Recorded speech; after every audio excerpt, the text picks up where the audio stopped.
mulher forte, por Monsenhor Landriot, arcebispo de Reims. Conferências feitas às senhoras da Associação de Caridade. Livraria Internacional, canal Leconde.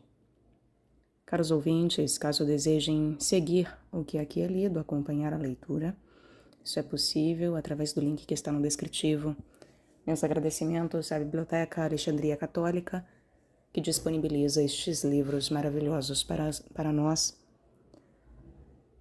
E peço para que, caso possam, conheçam o trabalho deles, ajudem-nos. E aí, caso queiram auxiliar também o trabalho que aqui é feito, isso é possível via Pix, Apoia-se ou Vaquinha. Centavos farão diferença e são muito bem-vindos. Peço para que curtam, compartilhem, comentem e inscrevam-se no canal. Tudo isso também faz diferença em termos de engajamento. Muito obrigada pela presença. Peço por fim para que, por favor, orem por mim, roguem por mim a Deus e por todos nós. Uma boa escuta a todos. Obrigada em especial àquelas pessoas que me direcionaram até este livro. Mais de uma pessoa indicou este livro para a leitura. Então, muito obrigada. Segunda conferência. Ela procurou a lã e o linho e trabalhou-os com mãos sábias e engenhosas. Provérbios capítulo 31, versículo 13. Começamos no passado entretenimento a copiar o retrato da mulher forte, tal como o Espírito Santo o traçou no livro dos Provérbios. A mulher forte de caráter, simultaneamente doce e enérgica, compreendendo seus deveres e cumprindo-os com uma perseverança que nada abala. A mulher forte, superior às misérias deste mundo, à malícia dos homens e à injustiça da opinião. A mulher forte, presidindo com nobre dignidade a todas as minudências de sua casa, semelhante ao sol que ilumina e aquece o universo. Sicut sol oriens mundo in altissimis Dei. A mulher forte é uma coisa rara e tão preciosa como as pérolas que vêm das extremidades do mundo. Depende isto da delicadeza da constituição? Que tivesse grandíssima influência sobre a moral e comunicasse as ideias, as resoluções, os projetos, alguma coisa de menos enérgico e mais mobilidade? Santo Tomás e Alberto o Grande não receiam dar esta primeira razão. Depende da indolência da educação, da enervação dos hábitos, da ausência dos princípios religiosos perfeitamente conservados que encadeiam a vida íntima? Eu creio que todas estas causas podem contribuir para isso, e ajuntarei, tomando as coisas pelo melhor lado, que o Criador derramou os seus dons de um modo desigual sobre as obras de suas mãos, e que em face de uma criatura que possua uma qualidade predominante, se acha outra, em a qual ou não existe essa qualidade, ou existe em diferentes graus. Os 2 versículos seguintes forneceram-nos um resumo muito exato dos principais deveres da mulher com respeito a seu marido. Deve merecer-lhe a confiança pela virtude e conjunto de qualidades preciosas. Deve consagrar a vida a embelezar a dele por uma constante benevolência. Redet ei bonum et non malum, omnibus diebus vitae sui. O sábio prossegue. A mulher forte procurou a lã e o linho e trabalhou-os com mãos sábias e engenhosas. Este versículo leva-nos a falar dos trabalhos da mulher, e para que nada fique incompleto neste assunto, trataremos hoje dos vossos trabalhos manuais e na seguinte conferência dos intelectuais. Uma das principais ocupações da mulher deve ser o cuidado do lar doméstico. Ao homem, os trabalhos exteriores, o movimento dos negócios, o manejo das funções civis e militares, o foro, a medicina, as preocupações científicas. À mulher, um papel mais modesto, o domínio da sua casa, o império do interior, cujos vassalos são as pessoas e as coisas que têm relação com as minudências da vida doméstica. Sicut vir publicis officiis, diz Santo Ambrósio. Ita mulher domesticis ministeriis habilior estimatur. A missão da mulher, como a do homem, tem suas vantagens e inconveniências. Em todos os jardins da terra, pertença à mulher ou ao homem, se há flores, há também espinhos. E muitas vezes a aventura depende da maneira mais ou menos hábil e prudente com a qual se colhem as rosas, deixando os espinhos de parte. Há caracteres que têm o desgraçado talento de não encontrarem um espinho sem se aproximarem dele com uma espécie de desastrada complacência. Deste modo, as feridas não podem faltar-lhes. E tanto mais, quando eles sabem, aonde não usar, fixar os espinhos da própria natureza, que não são os menos numerosos, nem os menos pungitivos. Aceitai, pois, senhoras, a posição que Deus vos deu neste mundo. Aceitai a esfera de ação que vos foi imposta pela divina providência. Sede rainhas no vosso império, mas pela vossa felicidade, pela vossa tranquilidade, pelo bom êxito nos vossos serviços, não procureis ser rainhas em outra parte. Aconselhai, insinuai, dirigi pela afeição, se a prudência vô-lo permite, se a sabedoria vô-lo aconselha. Mas serei tanto mais fortes, quanto mais fordes principalmente o que deveis ser, o que Deus vos fez. Fazer o bem dentro da devida esfera de ação, sem procurar sair dela, a menos que vô-lo supliquem, é, muitas vezes, a melhor prédica e o meio mais ativo para regular indiretamente o que não marcha ao vosso lado. São Gregório Nazianzo diz, falando de sua mãe, praticava perfeitamente os conselhos encerrados no livro dos Provérbios. De tal modo fez prosperar os negócios domésticos que dir-se-ia que nem tempo tinha para se ocupar das coisas do céu. E todavia era tão piedosa que até parecia estranha aos serviços do lar. Nenhuma destas duas obrigações era prejudicial à outra. Bem pelo contrário, mostravam fortificar-se e aperfeiçoar-se reciprocamente. Quin potius utrunci alterius ope fulciviti et confirmativiti. Estas palavras, senhoras, são a evidentíssima confirmação de várias verdades muito pouco conhecidas e que muitas vezes tenho tentado desenvolver nas nossas piedosas reuniões. Nada prejudica a piedade quando é verdadeira. Antes, melhora tudo, mesmo até os cuidados dos negócios temporais. Duplica as forças do espírito e do coração e dá uma atividade maravilhosa. E o que se concede a Deus, muito longe de ser nocivo aos nossos negócios, antes nos multiplica a atenção por eles, a dedicação, e os faz produzir melhor resultado. A piedade e os deveres religiosos semelham-se então ao alimento e à bebida que se dá ao ceifador no meio do trabalho e durante as grandes calmas do estio. Evidentemente, sob o ponto de vista matemático, este ceifador perde algum tempo a tomar a refeição e a beber o vinho e a dar descanso ao corpo. Entretanto, quem ousaria dizer que perde o seu tempo? Dá-se o mesmo com a piedade. Se for esclarecida e bem entendida, em nada prejudicará o cuidado do lar e a atenção que se deve aos negócios domésticos. Eu desejo, senhoras, que cada uma de vós possa merecer o elogio que São Gregório fez à sua mãe. E se todas as mulheres compreendessem assim a piedade, essa filha do céu seria menos maltratada no mundo. Quereria que se pudesse dizer de cada uma de vós: esta mulher encontra o meio de trabalhar tão bem e tão produtivamente para os interesses da sua família, que parece não reservar nenhum tempo para Deus e para os interesses de sua alma. E, todavia, é tão piedosa que mostra viver independente das coisas externas. É difícil de operar esta divina mistura, convenho. Mas por que não tentá-la, se seria tão bela e tão útil para os vossos interesses e para a honra da religião? Após estas considerações preliminares, voltemos à explicação do nosso versículo. Ela procurou a lã e o linho e trabalhou-os com mãos sábias e engenhosas.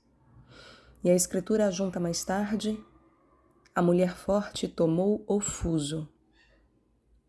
et digiti eius apprehenderunt fusum.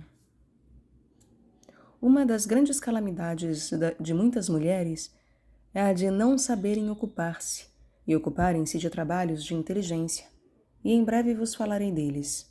Mas, senhoras, não se ferem impunemente as leis da providência, e se há casos excepcionais, a regra geral nem por isso subsiste menos. Deus fez-vos para as ocupações do lar, para o regulamento dos negócios do interior, para o cuidado das mínimas particularidades. Para isso, tendes uma certa soma de atividades que a providência vos repartiu. Se a não a empregais, poderá voltar-se contra vós, mudar-se em veneno ou talvez em vício. Que há mais comum na vossa época do que a mulher incompreensível, hã? Não quero dizer demasiado mal dessas imaginações, muitas vezes doentias, e que, sob este ponto de vista, tanto são para lamentar como para censurar. Mas não trabalham elas próprias em tornar o seu mal incurável?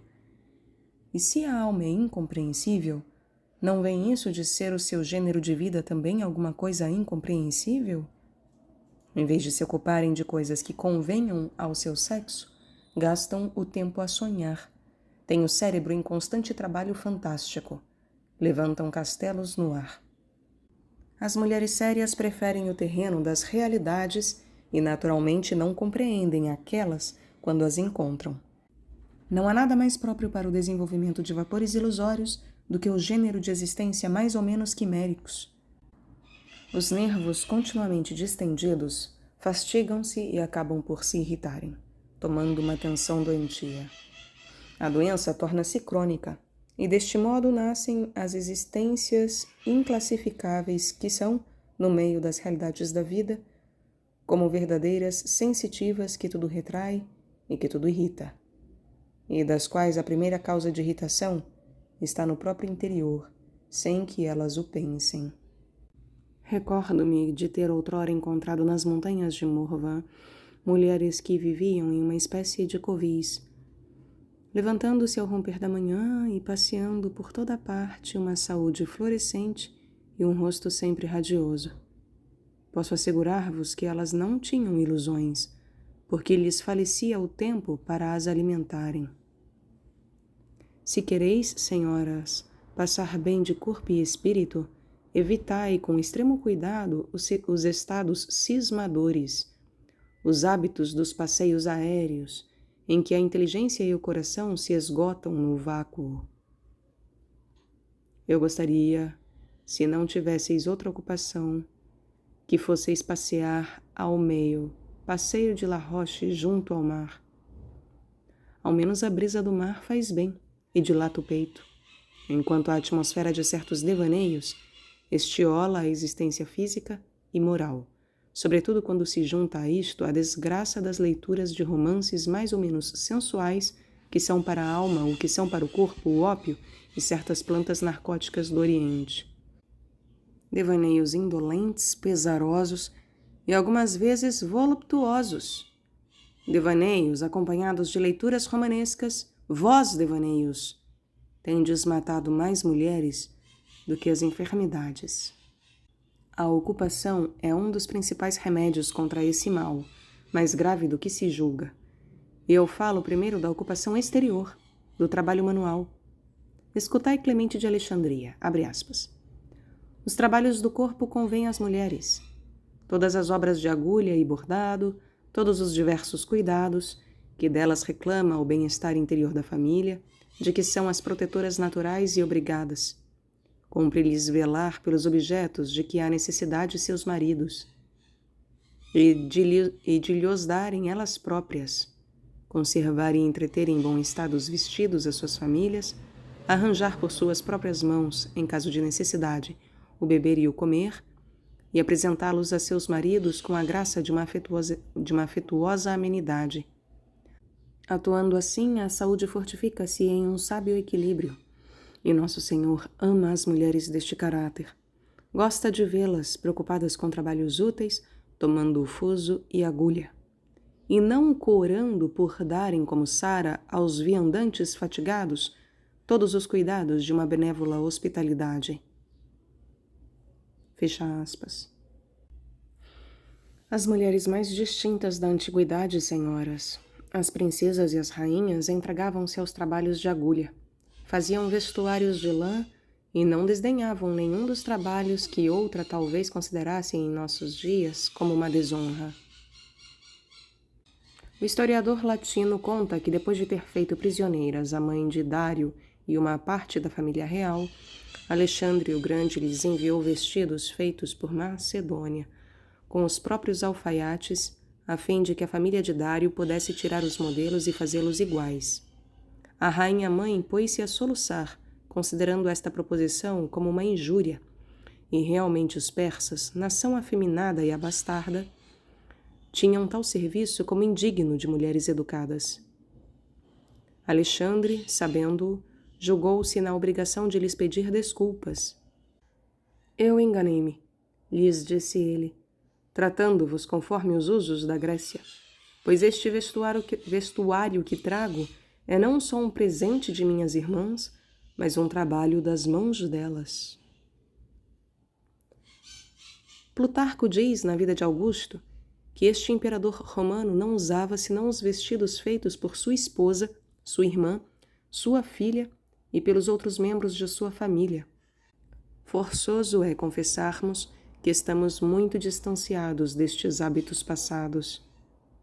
Valemos mais por isso? Floresce mais a saúde?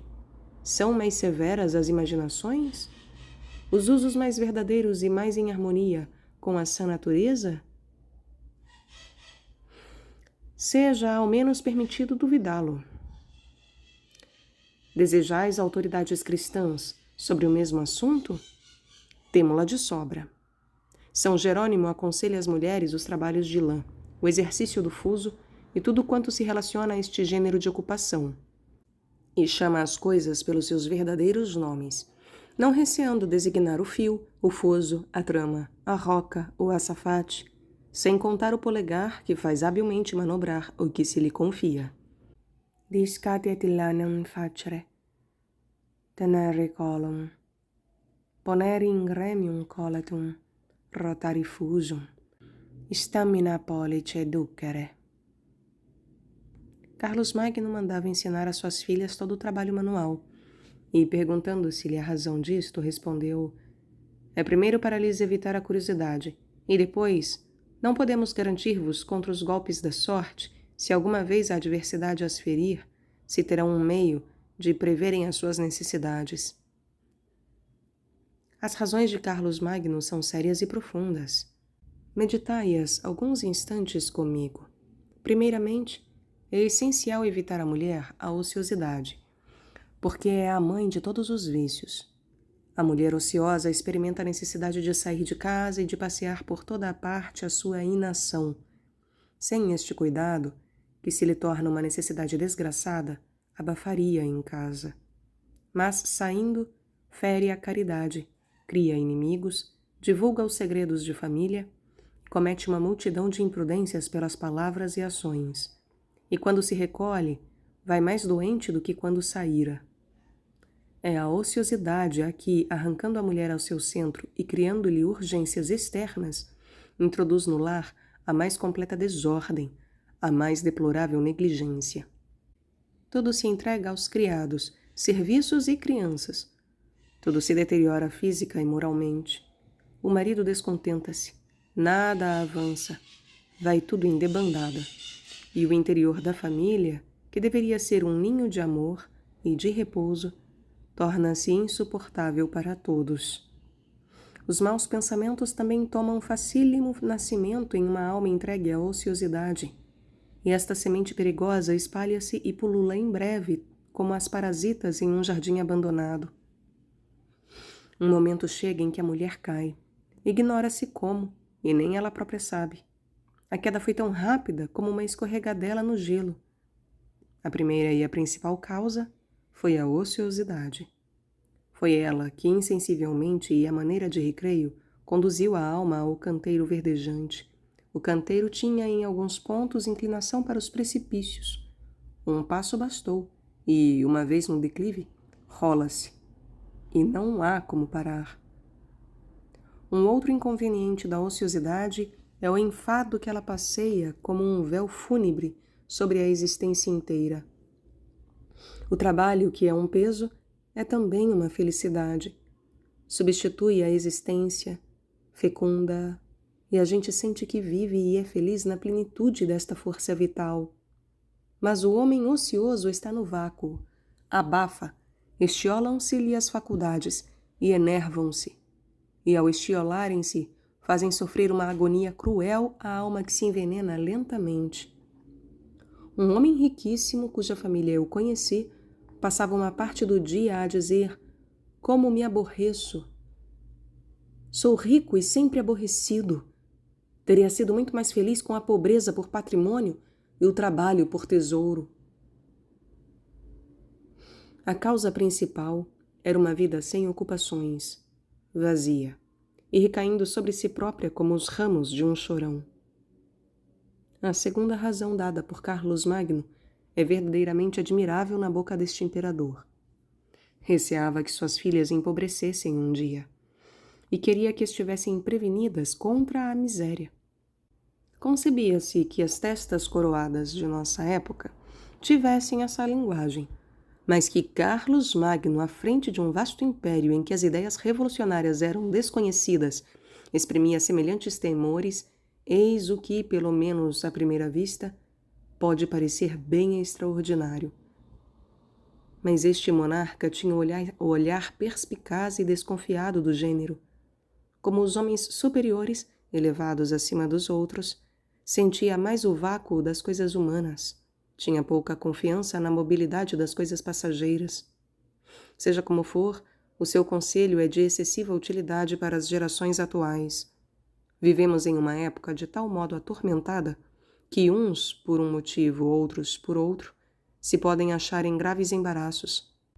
E bom é sempre ter várias cordas o seu arco. Quantas famílias eu conheço que têm abençoado a providência por lhes ter inspirado o gosto do trabalho, mesmo em dias de prosperidade. Uma hora soou na existência e a família inteira pôde assentar-se à sombra de um talento exercido de há muito tempo e de uma honesta abundância procurada por antigos e preciosos hábitos.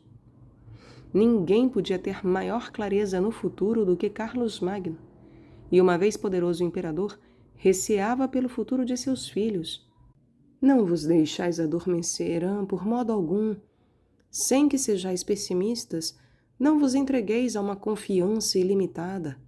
Respeitai para vós e para vossos filhos o trabalho como uma coisa santa, e ao menos altamente útil, e inspirai sempre em volta de vós o amor das ocupações sérias. Há uma objeção a que quero responder, e então terei ocasião de tirar dela um conselho salutar para vossas almas. Notou-se que os trabalhos manuais, os trabalhos de agulha, em particular, tinham um grande inconveniente para as mulheres, e era que a cabeça caminhava ainda mais depressa que o instrumento. A cada golpe da agulha, a imaginação efervescente andava vários quilômetros, e muitas vezes em países áridos, doentios, ou sob uma atmosfera abafadiça. O cérebro excita-se, os nervos sobem, e deste modo o trabalho manual apresenta dupla fadiga. Outrora, quando a piedade reinava nas almas e as faculdades estavam equilibradas pela tranquilidade da fé, o trabalho das mulheres não tinha este perigo, ou pelo menos não o tinha em tão elevado grau. As almas abertas tinham sempre sítios verdejantes para descansarem. As penetrações da agulha apenas fatigavam a mão, e em consequência de um exercício prolongado. Hoje, que as imaginações são exaltadas por 1000 criações das cabeças em movimento, e muitas vezes pelas leituras de obras, em que se poderia dizer que os autores depuseram grânulos de pólvora que esperam a hora da explosão entre os espíritos ardentes, hoje, que nem as ideias, nem os sentimentos, nem as convicções estão assentes em certas almas, concebo que uma ocupação puramente manual fatigue e opere reações perigosas em um cérebro já incandescente. E para mal sério, apenas vejo um remédio. Sede verdadeiramente cristãs. E não tereis a cada instante a cabeça e o coração como leite sobre o lume. Assentai os pensamentos e as afeições na serenidade de uma consciência tranquila. E podeis crer que o trabalho das mãos não será deste modo ocasião e origem de vertigens morais, nem de febres da ideia que atormenta a nossa época. Imitai mesmo os nossos bons antepassados. Se a decência e o lugar o permitirem, cantai. Trabalhando, não receeis os cânticos alegres, e as ingênuas expressões de uma alma feliz. O canto parece ter asas que arrebatam a tristeza e tudo harmonizam, mesmo as cabeças desconcertadas. Na próxima instrução, senhoras, a fim de que este assunto não fique incompleto, tratarei dos trabalhos intelectuais da mulher. Hoje termino por expor ainda alguns pensamentos. Ocupai-vos seriamente no interior do vosso lar. É certo que não podeis fazer tudo, mas fazei ao menos alguma coisa. E quando não façais tudo, lançai a tudo os vossos olhos. Não tenhais como indigno o descer à tulha, ao celeiro, à adega. A vigilância é sempre útil. Fazei compreender aos vossos criados que irradiais luz em toda a casa, que não desconheceis a mínima coisa, que não vos escapa um recanto, que em qualquer ocasião podereis dizer que tal objeto falta em determinado lugar, e que podeis dar-lhes lições práticas sobre as suas diferentes funções. Nada põe tanto em alerta os criados como esta convicção, e suponho até que, deste modo, tudo se faça sem embaraço, com prudência e caridade. É ainda para se notar que, quando a dona da casa exerce vigilância e atividade, embora não toque em nenhum objeto, há sempre uma circulação de vida, reina sempre um ardor e uma avidez alegre que outra coisa não poderia produzir. É que a mulher forte, segundo a esplêndida imagem dos livros santos, é em verdade como o sol no interior da casa. Suponde um instante que o astro desaparece subitamente. Os objetos da natureza permaneceriam do mesmo modo, mas ainda assim, em breve, se extinguiriam, secariam e morreriam. Faça com que o astro reponte no horizonte e tudo renascerá logo. Tudo se aquecerá, animará e desenvolverá. Do mesmo modo, a mulher ativa e boa é o sol que reponta nas alturas, projetando pelo rosto a luz em todo o lar. Sicut sol oriens mundo in altissimis Dei, sic mulieris bonae species in ornamentum domus eius.